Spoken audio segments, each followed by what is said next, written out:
নমস্কাৰ সকলোকে স্বাগতম জনাইছোঁ। আজিৰ এই ভিডিঅ'টোত আমি এডিআৰইৰ গ্ৰেড 4ৰ কাৰণে কাট অফ মাৰ্ক যোৱাবাৰ কিমান আছিলে তাৰ বিষয়ে আমি প্ৰথমে আলোচনা কৰিম।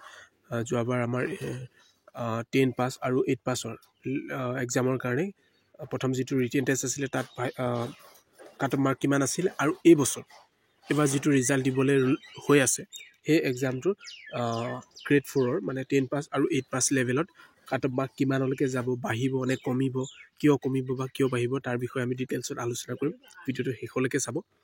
তো প্ৰথমে আমি কেটেগৰী ৱাইজ ভাগ চাই লৈছোঁ। জেনেৰেল আছে, জেনেৰেল ডব্লিউ আছে মানে ওমেনৰ কাৰণে আছে, SC আছে, SC ডব্লিউ, তাৰপিছত STP আছে, তাৰপিছত STP ডব্লিউ মানে চবৰে ওমেনৰ কাৰণে বেলেগকৈ আছে আৰু বাকী জেনেৰেল বাকীখিনিৰ কাৰণে বেলেগকৈ আছে।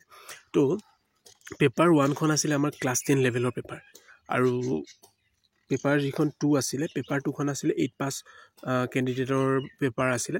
তো কাট অফ মাৰ্কখিনি ঠিক এনেধৰণৰ জেনেৰেলৰ কাৰণে যিখন 10 পাছৰ পেপাৰ আছিল তাত মাৰ্কছটো 79লৈকে গৈছিলে আৰু 8 পাছৰখনত মাৰ্ক গৈছে 74লৈকে মাৰ্ক গৈছে কাট অফ মাৰ্কটো। মানে ইমানটো পোৱাৰ পিছত তেওঁলোকে মানে নেক্সট যি ভাইভা হৈছিলে, গ্ৰেড 4ৰ কাৰণে সাধাৰণতে ভাইভা হয়, স্কিল টেষ্ট নহয়। তো সেই ভাইভাৰ কাৰণে তেওঁলোক কোৱালিফাই কৰিছিলে। তাৰপিছত জেনেৰেল ডব্লিউৰ কাৰণে গৈছিলে 10 পাছৰ ক্ষেত্ৰত 68 গৈছিলে আৰু 8 পাছত 61লৈকে মাৰ্কছ গৈছে। তাৰপিছত SCৰ কাৰণে 73 গৈছে 10 পাছত আৰু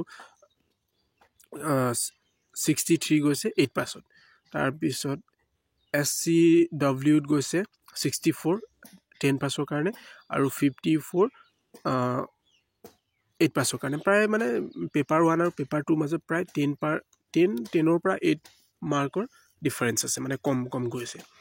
তাৰপিছত STPৰ কাৰণে 71 গৈছে 10 পাছত আৰু ইফালে গৈছে 60 8 পাছত। তাৰপৰা STP ডব্লিউত গৈছে 62 আৰু 8 পাছত গৈছে 52 গৈছে। তাৰপিছত STHত আছে 63 আৰু ইফালে STHত 27, একদম মানে বহুত কমলৈকে গৈছে। তাৰপিছত আহিলে STHW, ইয়াত 10 পাছৰ যিটো মাৰ্ক আছিলে এই মাৰ্কটো আছিলে 56 আছিলে কাট অফ মাৰ্ক আৰু 8 পাছৰ মানে অল কেণ্ডিডেট যিমান কেণ্ডিডেট আছিলে গোটেইখিনি নেক্সট যিটো এক্সাম আছিলে ভাইভাৰ কাৰণে কোৱালিফাই কৰিছিলে। তাৰপিছত OBC MOBC মাৰ্কছটো গৈছে 72 গৈছিলে আৰু 8 পাছত গৈছিলে 62। তাৰপিছত OBC MOBC ডব্লিউৰ কাৰণে গৈছিলে 63 10 পাছত আৰু 8 পাছত গৈছিলে 53। তাৰপিছত EWS কেণ্ডিডেটৰ কাৰণে মাৰ্কছটো গৈছিলে 73 গৈছিলে। তাৰপিছত আৰু এইটো 8 পাছত গৈছিলে 57 আৰু EWS ডব্লিউৰ কাৰণে গৈছিলে 61 মাৰ্কটো। তাৰপিছত আৰু ইফালে গৈছিলে আপোনাৰ 30, ইফালে মাৰ্কটো গৈছে 33লৈকে গৈছিলে। তাৰপিছত PS যিসকল ফিজিকেলি চেলেঞ্জ আছে তেওঁলোকৰ কাট অফ মাৰ্কটো গৈছে 53 আৰু 8 পাছৰ ক্ষেত্ৰত মাৰ্কটো গৈছিলে 39লৈকে গৈছিলে। তাৰপিছত এক্স ছাৰ্ভিচমেনৰ কাট অফ মাৰ্ক গৈছিলে 56লৈকে আৰু 8 পাছৰ ক্ষেত্ৰত এইখিনি অল কেণ্ডিডেট চিলেক্ট হৈছিলে ফৰ দ্য নেক্সট যি কোৱালিফিকেশ্যনৰ ৰাউণ্ড আছিলে তাৰ কাৰণে চিলেক্ট হৈছিলে। তো এইবাৰ এইখিনি আছিলে যোৱাবাৰৰ ক্ষেত্ৰত, যোৱাবাৰ যিটো এডিআৰই অনুষ্ঠিত হৈ গ'ল তাৰ ক্ষেত্ৰত। এইবাৰ আহিলে এইবাৰ যিটো এডিআৰই অনুষ্ঠিত হৈছে ইয়াৰ কাট অফ মাৰ্কটো কিছু সাল সলনি হ'ব, কাৰণ তাৰ প্ৰথম কাৰণটো হৈছে ইয়াত নিগেটিভ মাৰ্কিঙৰ কাৰণে সাল সলনি হ'ব। গ্ৰেড 3ৰ কথাত আমি ইমান এটা সাল সলনি হোৱা দেখা পোৱা নাযাব, কিন্তু গ্ৰেড 4ৰ ক্ষেত্ৰত নিগেটিভ মাৰ্কিঙে যথেষ্ট প্ৰভাৱ পেলাব, কাৰণ নিগেটিভ মাৰ্কিঙৰ ফলত কাট অফ মাৰ্কটো যথেষ্ট নহ'লেও আপোনালোকৰ 2-3 মাৰ্কছৰটো ডিফাৰেঞ্চ হ'বই। সেই অনুপাতে আমি এইবাৰৰ যিখিনি কাট অফ আহিবলগীয়া আছে তাৰ ওপৰত এখন আমি চাৰ্ট বনাইছিলোঁ। চাৰ্টখন ঠিক এনেধৰণৰ। প্ৰথমে আমি 10 পাছ যিখন পেপাৰ 1, এই পেপাৰ 1খনৰ কাট অফ মাৰ্কটো চাই লওঁ এইবছৰৰ। তাৰপিছত আমি পেপাৰ 2খন চাম। পেপাৰ 1ৰ ক্ষেত্ৰত জেনেৰেলৰ কাৰণে আমাৰ কাট অফ মাৰ্কটো আমাৰ 75ৰ পৰা 76 ভিতৰত হ'ব। তাৰপিছত জেনেৰেল ডব্লিউৰ কাৰণে 65 ধৰি লৈছোঁ আমি। তাৰপিছত SCৰ কাৰণে 70, SC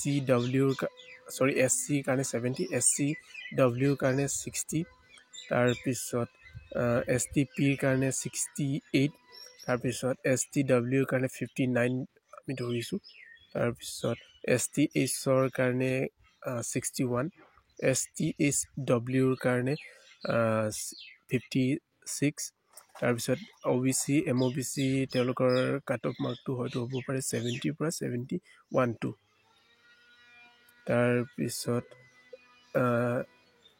OBC MOBC Wৰ কাৰণে কাট অফ মাৰ্কটো হৈ যাব আপোনালোকৰ 60 পৰা 61 সিমানটো হ'ব।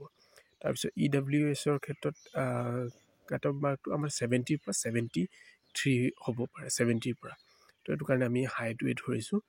তাৰপিছত EWSW ইয়াৰো কাট অফ মাৰ্কটো আপোনাৰ 59ৰ পৰা 62ৰ ভিতৰত যাব পাৰে।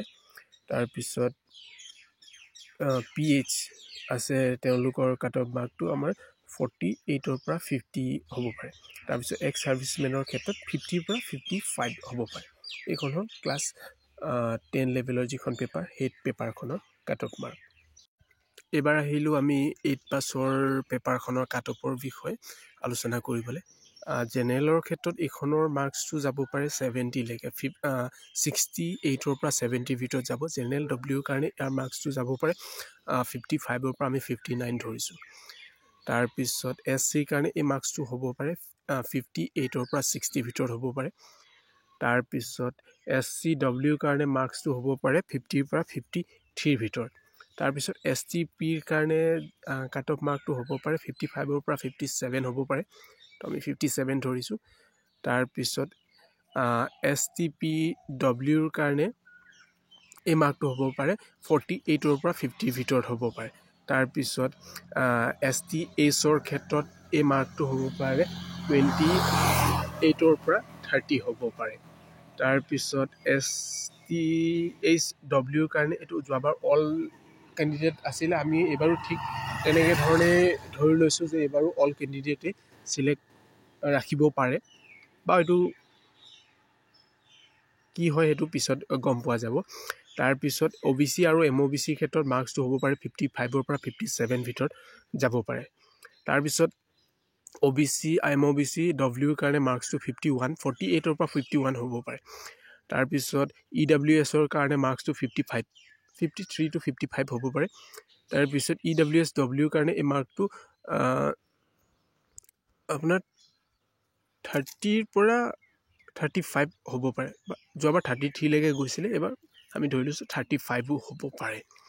তাৰপিছত PH কেণ্ডিডেটৰ কাৰণে মাৰ্কছটো এইবাৰ কাট অফটোত হয়তো 38 হ'ব পাৰে। তাৰপিছত এক্স ছাৰ্ভিচমেন যোৱাবাৰ অল কেণ্ডিডেট এলাউ কৰিছিলে, তো এইবাৰো অল কেণ্ডিডেট এলাউ হ'বও পাৰে।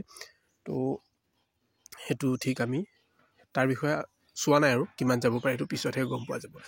তো এনেকুৱা ধৰণৰ মাৰ্কছেই হ'ব পাৰে, ইয়াতকৈ বেছি সাল সলনি নহয়। তো এইখিনি আছিলে। ভিডিঅ'টো ভাল লাগিলে লাইক কৰক, শ্বেয়াৰ কৰক, ধন্যবাদ।